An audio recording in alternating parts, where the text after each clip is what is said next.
സർക്കാർ വർഷങ്ങൾക്ക് മുൻപ് നിർത്തലാക്കിയതാണ് കേരളത്തിലെ പുഴകളിൽ നിന്നുള്ള മണലെടുപ്പ്.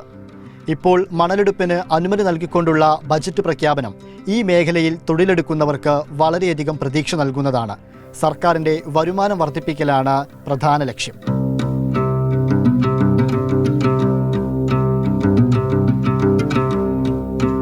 ₹200 കോടി അധിക വരുമാനമായി സർക്കാർ ലക്ഷ്യമിടുന്നത്. ഗ്രാമീണ മേഖലയിലെ പ്രധാന വരുമാന മാർഗമായിരുന്നു പുഴകളിൽ നിന്നുള്ള മണലെടുപ്പ്. 2016 സംസ്ഥാന സർക്കാർ മണലെടുപ്പിനുള്ള അനുമതി നിർത്തലാക്കിയത് ഈ മേഖലയെ ആശ്രയിച്ച് ജീവിച്ചിരുന്നവരെ സാമ്പത്തിക പ്രതിസന്ധിയിലാക്കി. ഏപ്രിൽ മാസത്തോടെ ചാലിയാർ, ഭാരതപ്പുഴ, കടലുണ്ടിപ്പുഴ എന്നിവിടങ്ങളിൽ നിന്നുള്ള മണൽ വാരലാണ് ആദ്യഘട്ടത്തിൽ പുനരാരംഭിക്കുക. കേരളത്തിലെ ഈ ഗവൺമെൻറ്റിന് വരുമാനം കിട്ടുന്നതുമായ കാര്യത്തിൽ ബജറ്റിൽ ഈ മണലെടുക്കാൻ അനുമതി 3 പുഴകളിൽ നിന്ന് എടുത്ത് തീരുമാനിച്ചിട്ടുണ്ട്. അത് ഈ തൊഴിലാളികളോട് ഗവൺമെൻറ് കാണിക്കുന്ന ഏറ്റവും നല്ലൊരു രീതിയിലുള്ള പോസിറ്റീവായിട്ടുള്ള സമീപനമാണ്. ആദ്യമായിട്ട് ആ ഗവൺമെൻറ്റിനെ, കേരള സർക്കാരിനെ അഭിനന്ദിക്കുകയാണ്. അനുമതിയില്ലാതെ അനധികൃതമായുള്ള മണലെടുപ്പ് പോലീസിനെന്നും തലവേദനയാണ്. മണലെടുക്കുന്നവരെ മഫ്തിയിലെത്തി പോലീസ് പിടികൂടുന്നതും പതിവാണ്. ഇതോടെ പലരും മണൽവാരൽ ഉപേക്ഷിച്ച് മറ്റു തൊഴിലുകളിലേക്ക് ചേക്കേറി.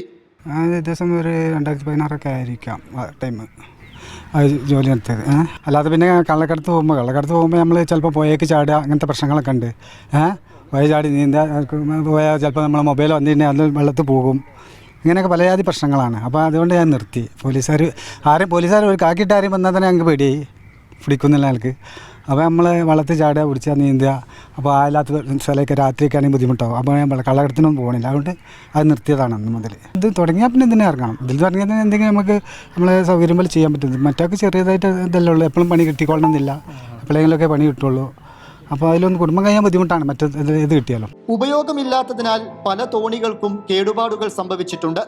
സർക്കാരിൽ പ്രതീക്ഷയർപ്പിച്ച് തോണികളുടെ അറ്റകുറ്റപ്പണികൾ ആരംഭിക്കാനുള്ള ഒരുക്കത്തിലാണ് തൊഴിലാളികൾ.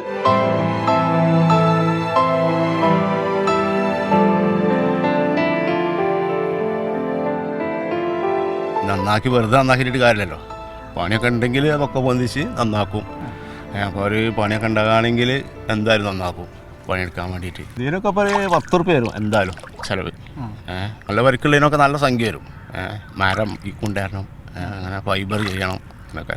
മലപ്പുറം ജില്ലയിൽ അനുമതി നൽകിയ 3 നദികളിലും വൻതോതിൽ മണലുണ്ട്. മണലെടുപ്പിനെ അനുകൂലിക്കുന്നവരും എതിർക്കുന്നവരും രംഗത്തുണ്ട്. അതേസമയം മണലെടുപ്പിനുള്ള അനുമതി ദുരുപയോഗം ചെയ്യപ്പെടുന്നില്ലെന്ന് സർക്കാർ ഉറപ്പുവരുത്തണം.